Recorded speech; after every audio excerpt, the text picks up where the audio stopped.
ظلم کے یہ ضابطے یہ ضابطے اے حق ہمارا آزادی ہم چھین کے لیں گے آزادی اے حق ہمارا ظلم کے یہ ضابطے ظلم کے یہ ضابطے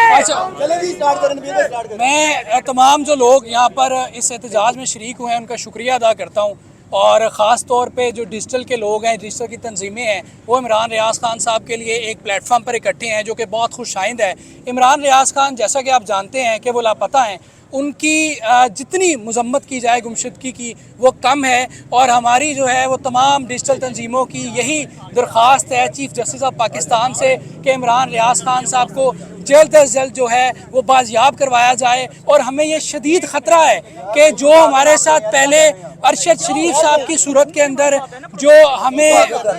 تکلیف پہنچی، ہمارے رہنما کو، ہمارے لیڈر کو، ارشد شریف صاحب کو جو ان کے ساتھ ہوا، ہمیں خطرہ ہے کہ عمران ریاض خان صاحب کے ساتھ ویسا نہ ہو۔ ہمیں یہ بھی اطلاعات موصول ہو رہی ہیں کہ عمران ریاض خان صاحب پر تشدد کیا جا رہا ہے جو کہ کسی صورت میں نامنظور ہے، اور ہم تمام ڈیجیٹل کے لوگ جب تک عمران بھائی کو بازیاب نہیں کروایا جائے گا ہم لوگ اسی طرح احتجاج کرتے رہیں گے، اسی طرح اپنی آواز کو بلند کرتے رہیں گے۔ جس طرح ان کی آواز کو